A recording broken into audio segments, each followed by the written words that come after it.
Well, Admiral, thank you so much. It is great to be here in Hawaii. We started the morning with some Navy SEALs doing PT. You know, we made the decision that we were gonna, everywhere we go, we're gonna do PT with the troops, because I remember kind of doing that back when I was a soldier.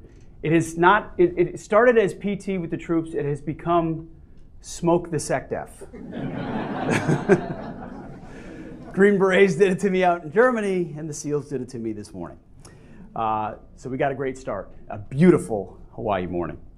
I'm glad to be able to speak with the APCSS Alumni Network here in Waikiki and across the Indo-Pacific, and as was mentioned, around the world. It was also very intentional that this was our first stop to the region as part of this very important messaging. But first of all, thank you so much, Susie, for your leadership. 30 years is quite an accomplishment, and for hosting us on this beautiful morning. And again, thank you to Admiral Paparo for his reputation. His leadership precedes him. He's well known in Washington for all the right reasons, and we have our fighting admiral here in the Indo-Pacific. Appreciate your leadership. I'm honored to speak this morning in the Stackpole Auditorium. It was really neat to do research on this before coming here. Named after Lieutenant General, as you all know, Hank Stackpole. He was a remarkable human being. He was a Marine, a Vietnam combat veteran, the first commander of U.S. Marine Forces Pacific, the first president of APCSS, a fellow Princeton grad, and an American hero. During one of his several tours in Vietnam, General Stackpole, then a captain and a company commander, was struck by an enemy .50 caliber bullet. While being evacuated, his medevac helicopter was shot down. Imagine, I've been wounded, I'm heading out, everything's going to be okay. Now it's not. He was the only survivor among 9 men on board. He crawled out of the wreckage 70 feet before the helicopter exploded. A second helicopter took him to a field hospital where the chaplain read him his last rites. And then he made a miraculous recovery. He earned the Silver Star, fittingly, for his bravery that day. General Stackpole retired in 1994 after nearly 40 years on active duty, but then he continued serving his country, as so many do. In 1998, he became the first president of this organization, and he helped build this institution into the intellectual powerhouse that it is today. Even just seeing the photos in the hallway on the way in that you showed, the reach of what this institution does is critically important. So I would like to give a special thanks to his wife, Mrs. Vivian Stackpole, who is here with us this morning. Ma'am?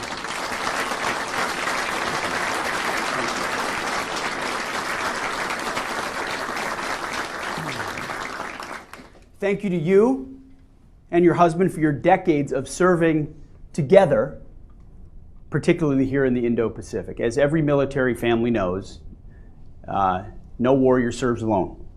There's always a family alongside who oftentimes, sometimes have an even more difficult job because you don't really know what your loved one is doing, and yet you support them all the way, as you did. And thank you to the audience around the world for the opportunity to speak with you about how the Department of Defense views this region. This is my first time addressing military and civilian leaders in the Indo-Pacific as the Secretary of Defense. Many of you graduated from our premier forum for studying the Indo-Pacific and for building ties among national security leaders who are engaged in this region.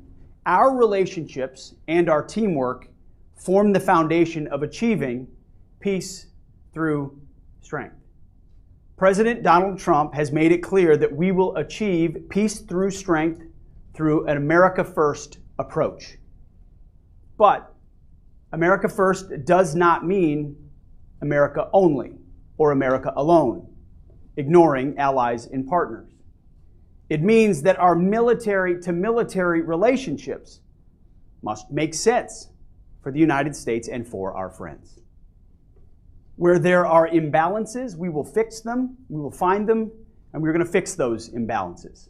We will right-size the obligations and responsibilities needed for modern deterrence and defense, which is a large part of the conversation the Admiral and my team had yesterday. In some cases, it will require even greater attention to the partnerships that matter the most. And our alliances and partnerships in the Indo-Pacific matter a great deal to the United States. They matter because the Indo-Pacific is the region of consequence. I've tried to demonstrate that with calls to Australia, Japan, South Korea, the Philippines, India, Thailand, Singapore, and many others in my first days as Secretary of Defense. I specifically, and our team directed, those are the folks we want to call first to send the signals of where our focus will be, to establish peace through strength.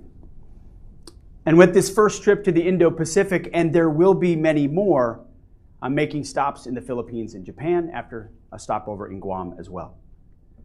But to reiterate, I'm here today because the President has given me, and the American people gave him the mandate to achieve peace through strength.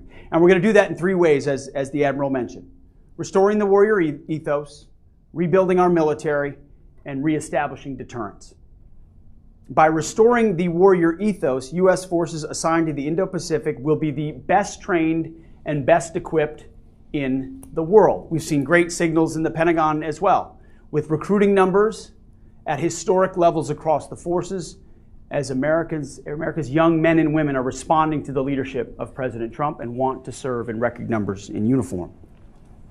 And we know our opponents are taking notice. Number two, we're going to rebuild our military by optimizing the Department of Defense and the U.S. Defense Industrial Base to rapidly and responsibly deliver the right tools to our warfighters in real time. And we will also deliver those tools rapidly and responsibly to our allies and to our partners. There are many opportunities for our defense industries to collaborate. And I'm going to press hard to expand capacity and accelerate deliveries. I can tell you every MOD, Minister of Defense, and others that I speak to brings up foreign military sales and our ability to deliver those capabilities front and center in those conversations. I was recently with the Commander-in-Chief who reiterated that as a priority of his from the White House. FMF, FMS, the opportunity to get systems in the hands of our allies and partners is a priority of this administration that we're focusing on at this moment. I know this center has also been focused on supply chain security for our weapon systems. When you look at the charts and you understand where too many things are sourced from, you understand the complications that come with that reality. You've also been studying how we can co-produce and co-sustain our platforms and munitions with partners who choose to work with us. So, Susie, please keep up the great work. We need it. It is more important than ever. And finally, as we reestablish deterrence, our charge is simple. We will work with our allies and our partners to deter the communist Chinese and their aggression in the Indo-Pacific. Full stop. By standing shoulder to shoulder with you, our allies and partners, we will put our enemies, our adversaries, those who stand against us on notice. Each ally, each partner, each friend contributes their own unique capabilities to regional deterrence. A renewed focus on deterrence creates advantages for ourselves, our partners, and our allies. And it also does this while creating dilemmas, which is a lot of what we talk about, dilemmas for our adversaries. Our mission is to deter war. But if necessary, we will, together, defeat and destroy our enemies. None of this is new. This is the business that we are in. President Trump's vision for a free and open Indo-Pacific is as true today as it was when he first laid it out in Vietnam in 2017. It's a vision in which all countries prosper side by side as sovereign, independent states.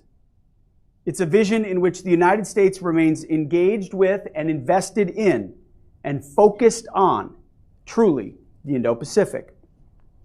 It's a vision in which our allies and partners are at the forefront of deterring aggression.